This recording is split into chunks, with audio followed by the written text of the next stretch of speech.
My name is Tibor, and in this video, I will try to go through the 7 steps of Dave Ramsey's book, The Total Money Makeover, and I'll try to do it in under 10 minutes. Listen carefully for the question of the day, as it will get you one more chance to win a special prize at the end of the year. If you're like me, you may have heard of Dave Ramsey's name. I'm actually the treasurer and a deacon at church, so finances have always been a passion of mine, but I never really paid attention to him until I heard his name more and more. I've met friends who are in hundreds of thousands of dollars of debt, and that's not even counting a mortgage. So I decided to look into it a little bit more. And I actually went as far as teaching a Sunday school class on this book. And I've come to love Dave Ramsey and his unconventional approach to helping people with their finances. Now, because of this unconventional approach, he might not be your cup of tea, and I totally get that. But regardless of whether you hate him or love him, you have to admit that he knows his stuff. He has helped millions of people to make millions of dollars. He credits his knowledge and wisdom not to himself, not to his extensive research. He doesn't credit his success to a bunch of degrees and masters and PhDs on the topic. I'm gonna read a quote. "You are about to read about a process, a proven plan to win. You will find the plan to be very simple, yet very inspiring. The principles are not mine. I stole them all from God and your grandmother. The principles are common sense, which isn't so common anymore. The plan is mine, and I'm no genius. Created by simply observing millions of lives with whom I have interacted through radio, TV, books, classes, the internet, email, podcasts, and our live events." So the reason I say it's more valuable than some degrees and titles is because he has seen this in the lives of millions of people.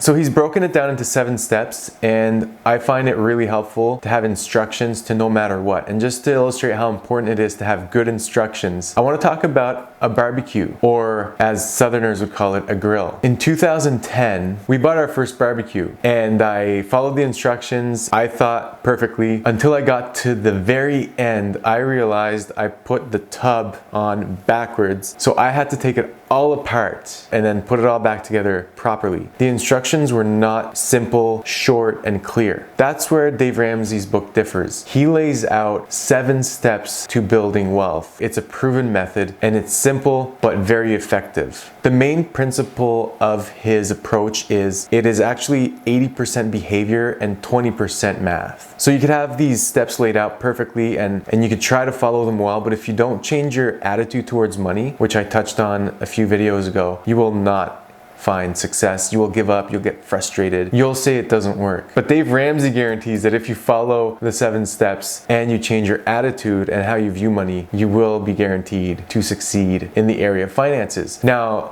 the degree of success will of course vary on your income and your expenses, and also it'll vary on how many years you have left in life, because obviously, the earlier you start, the more time you'll have to build that wealth. And also, it depends on where you're starting. If you're like I was, and you're starting at $60,000 of negative net worth, or my friend I talked about who has negative $200,000 of net worth, it'll take you a significantly longer time to even start to build wealth, because you're gonna spend most of your time paying off that debt before you can start building wealth. So without further ado, here are the 7 steps to financial success. So Dave Ramsey calls these baby steps. Baby step number 1, build up a $1,000 emergency fund. Now, a lot of people have covered the steps, Matt Diavilla, Graham Stephan, and a few others. The basic idea here is that even if you're trying to pay off debt, you need that $1,000 that you're not gonna touch unless you absolutely have to. So it's not beer money, it's not entertainment money. If you do not have an emergency fund, a big car repair bill comes, like I talked about in my last video, you're gonna have to go back into debt, you're gonna have to go backwards, and that is an important hit to your morale, to your motivation. Chances are you'll quit your debt paying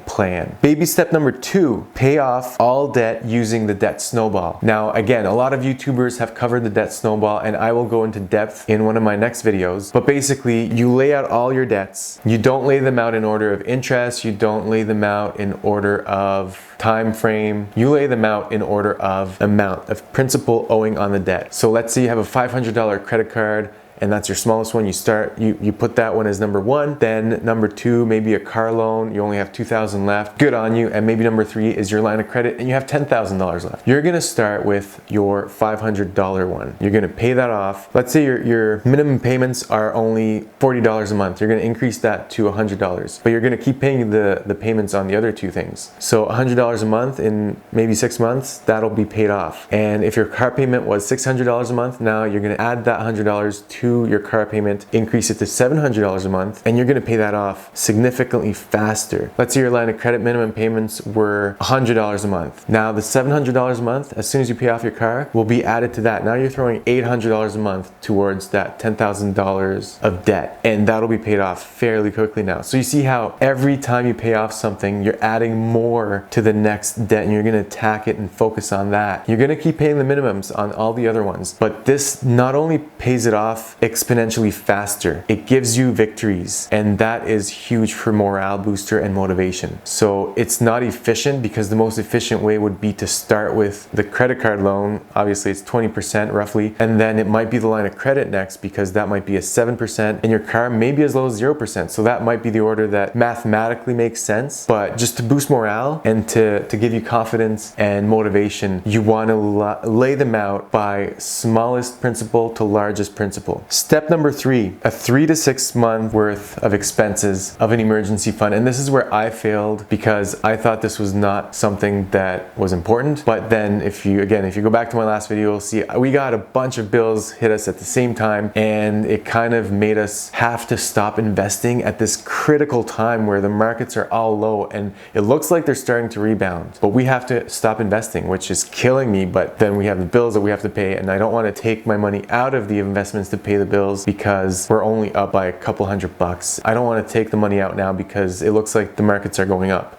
So yeah, emergency fund, very important. And the reasoning here is that if you don't have an emergency fund like us, you will have to be forced to stop other things of your financial plan. Baby step number 4, invest 15% of your income towards a Roth IRA or a 401k. In Canada, that would be a TFSA, tax-free savings account, or your RRSP. And that's 15% of your household income. I pay into a pension, so I've dropped that down to 10%. We're really tight because we're sending our kids to private school, so I'm combining the car savings plan into that. That's not advisable, definitely, but we're not making enough to put 15% towards our retirement. Thankfully, I have a pension, so that is taking care of our retirement. So I'm kind of doing this. I'm trying to combine a car savings plan with the investment, and my idea is that we have 2 cars that are fairly reliable. Hopefully we can keep them for 5 years, and in 5 years time, our investment should be healthy enough that we can pull out maybe $5,000 and replace one of the cars. Baby step number 6. We simply cannot afford this, and we're already spending a lot of money on our kids' education. But baby step number 6 is to fund your children's college tuition expenses, or just college expenses in general. Basically, that's exactly what it is. So on top of your 15% of investing for your retirement, you're gonna throw some money at your children's future college expenses, so that when time comes for them to go to school, you can bless them with this help. I'm fortunate, my parents paid for my first degree, and that helped me in a huge way. So thanks, Mom and Dad. Step 6, pay off your home early. And we got this a little bit backwards. We had to refinance our mortgage. We had to consolidate our debt, and so we did that with our mortgage. And because we did that, I felt really uneasy about having to start over the 25-year mortgage, because we were down to like 20 or 18 or something. So I've increased our payments a couple months ago to try to bring it back down to close to where we were. I think we have 18 years left now. And then baby step 7 is the best and final step. You're building wealth now, and you are giving. And giving is definitely better than receiving. Question of the day. What is baby step number 5? You comment that answer the first, you will get 1 point. If you want to see why having an emergency fund is super important, check out this video right now. Smash that like button and hit the subscribe. Until the next one, peace.